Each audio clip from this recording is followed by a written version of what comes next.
So, as you can see, super nice day out. I said I'd take some time to talk about the mods I did for 2021 on my Trance. I had the bike all apart this winter because I was modeling all the parts in the frame. I didn't quite get done, so I've just been able to get out just recently now, putting it all back together. I had some of the parts, like the main frame, scanned. I'll do a video on that too at some point. The linkage and then the swing arm. Like, even though they're scanned, I'll still have to model them and stuff. But great. So anyway, the mods for this year. So last year I was on the stock tires. They were 2.3, so they were Maxxis DHRs 2.3s, and they're a really good tire. They're like a really good tire for if you're not going into like too rough stuff. If you're just staying on like green trails or blue trails, you know, not real hard aggressive mountain biking. When you started to get into the more chunkier stuff and into the more downhill oriented stuff, I found the 2.3s were probably like it felt a little bit too small. The big issue when you run a smaller tire like that is, okay, sure, you get less rolling resistance. You can't run lower tire pressures. So anyway, these are brand new Minion DHR 2s. I'm running tubes in them. I'm running a 2.6 in front, and then I'm running a 2.5 in the back. So I have a Minion DHF, Minion DHR. When I bought the tires, I didn't realize that one was the DHR, one was the DHF. So typically they should be swapped.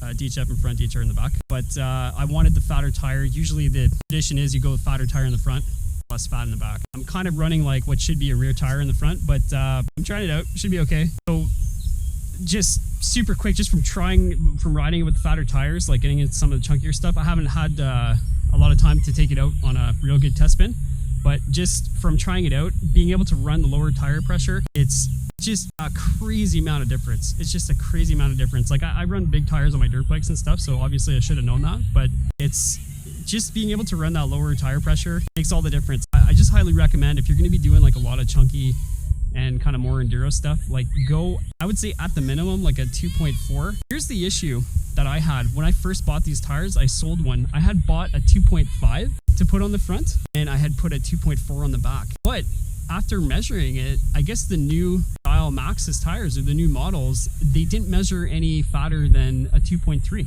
So the 2.4 was not fatter than a 2.3. It was actually smaller, the actual diameter of the tire. So I was like, well, okay, what's the point? You know, I want something a little bit. So that's why I bumped up to 2.6 and a 2.5.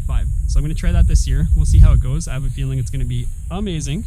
But, you know, if you can fit it, you could go with a 2.8 in front of 2.6. It's getting a little more into the like fat bike territory, you know, and, you know, you'll notice that resistance. Like, you want to try to find a good balance, and I feel like this probably is it. So anyway, that's tires. Okay, secondly, some new fin pads. They're semi-metallics. They're just the whatever model fits the XT. It's like JO2A, I think. Put them on, tried them out, and they're amazing. They're just amazing. They got like the perfect amount of bite. So that's going to make a huge difference for this year. Yeah, so another thing too, my grips. I did quite a bit of riding last year, so my grips were like pretty much shot. So I seen these really funky raceface grippler grips.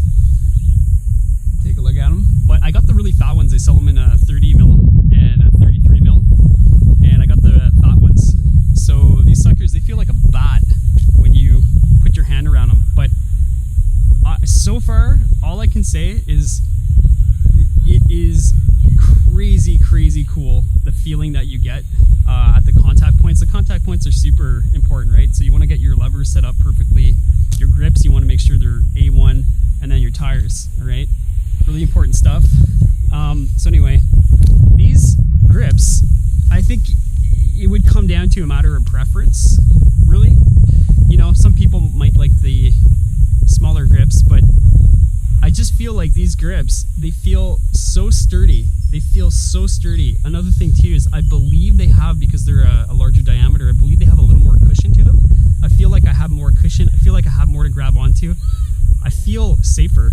I don't know what it is. I just feel more comfortable, more safe. I have more surface area to grab onto, and I'm digging them. I mean, so far I'm loving them. This is like, you know, what's that, 4 millimeters difference, and it's like night and day. It feels like a new bike. They're fat. They're really fat. Feels like a bat. It's like a bat handle.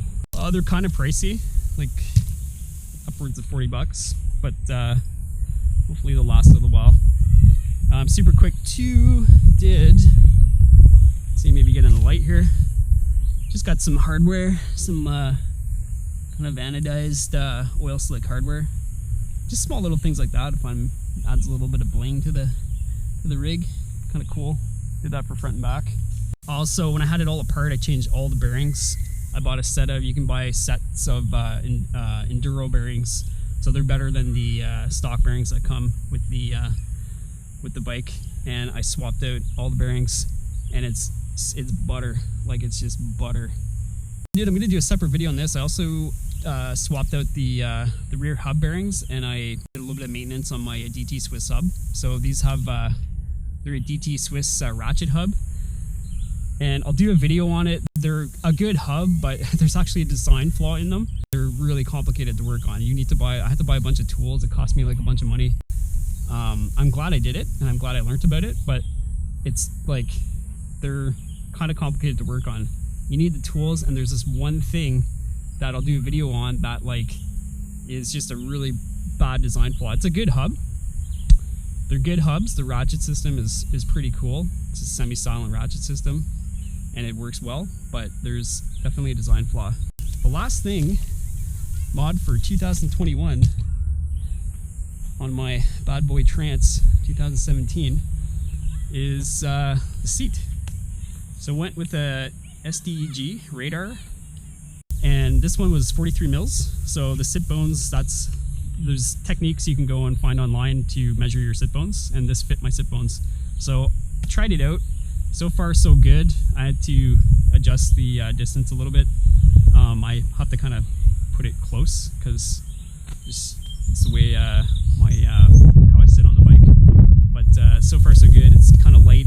I like the color scheme. The color kind of goes a little bit better because, you know, you're gonna go, you know, so much faster because of that. But yeah, the seats so far is pretty cool.